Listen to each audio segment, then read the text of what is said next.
I got something crazy that you gotta see.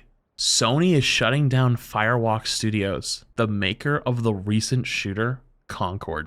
So if you didn't hear, there was like a small rumor going around that Concord was getting worked on again in the background. And like they said that they were basically like reevaluating a way to release the game so they didn't waste like the like $800 million or something that they used to make the game. And so this is an update directly from Sony. And it says an update from PlayStation Studios, Sony Interactive Entertainment.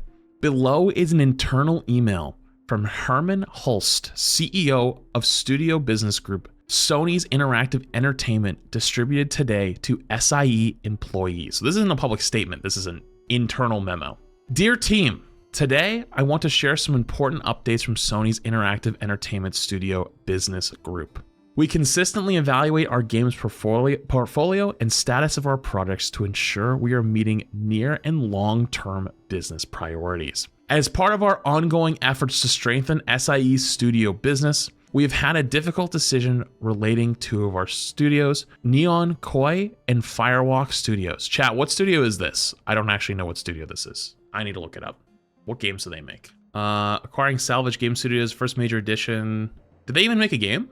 James Bond Under Fire, Star Wars Battlefront, Transformers. Expanding beyond PlayStation's devices and crafting engaging online experiences alongside our single-player games are key focal areas for us as we evolve our revenue streams. We need to be strategic, though, in bringing our games to new platforms and recognize when our games fall short of meeting player expectations. While mobile remains a priority growth area for studio business, we are in the early stage of our mobile efforts. To achieve success in this area, we need to concentrate on titles that are in line with PlayStation Studios' pedigree and have the potential to reach more players globally. With this refocused approach, Neon Koi will close, and its mobile action game will not be moving forward. Oh, so it was making a mobile game. I want to express my gratitude to everyone at Neon Koi for their hard work and endless passion to innovate. Holy shit. They didn't even get to finish making a mobile game? Mobile games like print money if they do well. Regarding Firewalk, okay, so this is the big one. As announced in early September, an important update on Concord, certain aspects of Concord were exceptional. Chat, what part of Concord was exceptional? Can somebody fill me in on that one? Exceptionally mid? But others did not land with enough players. As a result, we took the game offline. We have spent considerable time in these past few months exploring all our options. Okay, so basically, people were speculating that Concord was actually still being worked on, and they were trying to like re-release the game with like using the assets and using everything they had built. There was like basically like, hey, they've put 800 million to it. They're gonna just try to salvage it and see what happens. But I guess they probably explored other options and just said, nah, it's not worth it. After much thought, we have determined the best path forward is to permanently sunset the game and close the studio. I want to thank all of Firewalk for their craftsmanship, creative spirit, and dedication. That's tough. The first PvP shooter genre is a competitive space that is continuously evolving, and unfortunately, we did not hit our targets with this title. We will take the lessons learned from Concord and continue to advance our live service capabilities to deliver future growth in this area. But that tells me you didn't learn your lesson, because everybody's chasing these live service models because they print money, but it's impossible to compete. You cannot compete with your Valorants, your Overwatches, your Apexes, these Fortnites. Like, they've been around for so long, they have so much money, they have such a dedicated player base that will always come back, but they will go try other shit. The actual opportunity is to make really good games in other areas, right? Like making really good single player games with a really good story, or making really good like flavor of the month type games where people come and play for a few months, it sells a ton of copies, and then it slowly just kind of fades away. That's totally fine. Like Elden Ring, I think, is a great example. That game went, that's like the top, that's like the pinnacle. That game went so fucking crazy for a while, and then it kind of died off, like the hype, right? Like it was still doing well. Like people, it has a very dedicated core, but like, you know what I mean? Like it was one of those games that like most people bought to either play right then or play at some point in the future. And then it had a round 2 with its DLC, and everyone was like, hell yeah, fucking insane DLC, woo! Right? I'm not saying people don't play it. Like you're not listening to me. I'm saying like you're going from hundreds of So the point I'm trying to make to you about Elden Ring is it has a massive spike, and it has a massive following and player base for a bit, and then it dies off. And it comes down to 30, 40, 50,000, 100,000. Like, it's not going anywhere. It's not dead. I'm not saying it's dead, but like it is clearly died down since its original hype. And that is a really not a bad thing. It's a good game. It's sold really well. Lots of people play it. Lots of people buy it.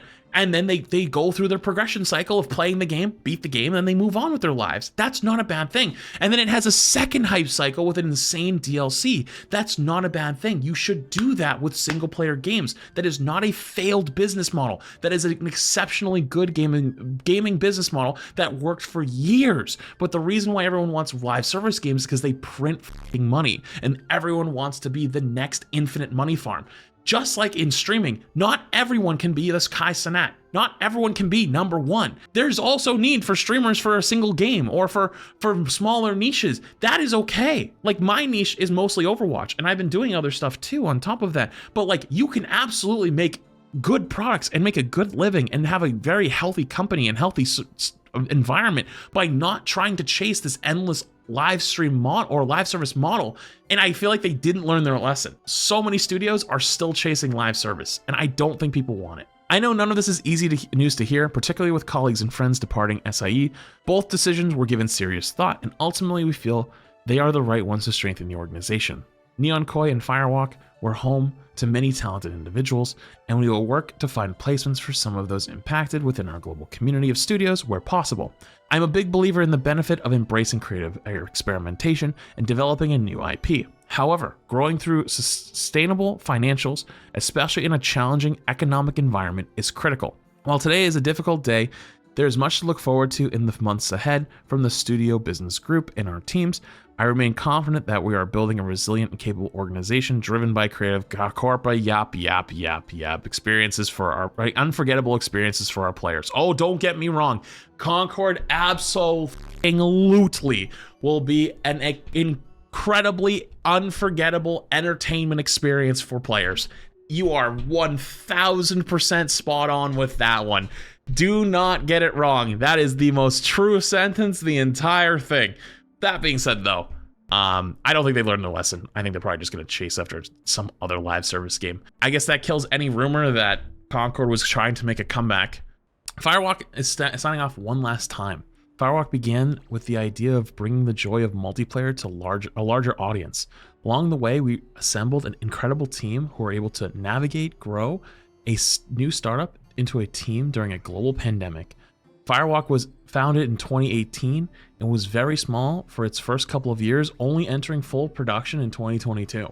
Build a new, customized next-generation FPS engine in Unreal Engine 4 to 5, delivering top-tier gameplay field, beautiful worlds, and performant 60 FPS technical experience on a stable and scalable backend on PS5 and PC to hundreds of thousands of players in our beta. Manage an acquisition/integration while readying technical and preliminary tests, and ultimately ship and deliver a great FPS experience to players. Yeah, I don't know about that one.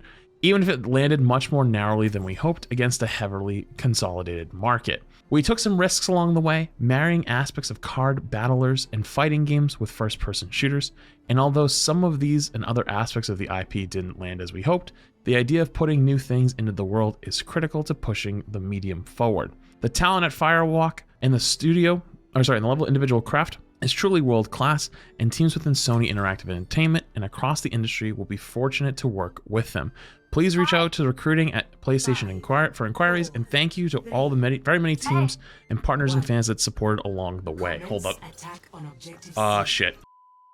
There's not really much left on this one. I had a game before, but please reach out to all recruiting at PlayStation for inquiries, and thank you all the very many teams, partners, and fans who support us along the way.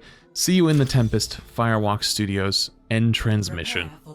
I mean, obviously they're gonna say positive things on the way out, but yeah, I don't think that it was really just because it's a heavy market to get into, heavy consolidated market. It was a little bit more than that, but obviously they're going to say more positive stuff than anything negative. That's to be expected.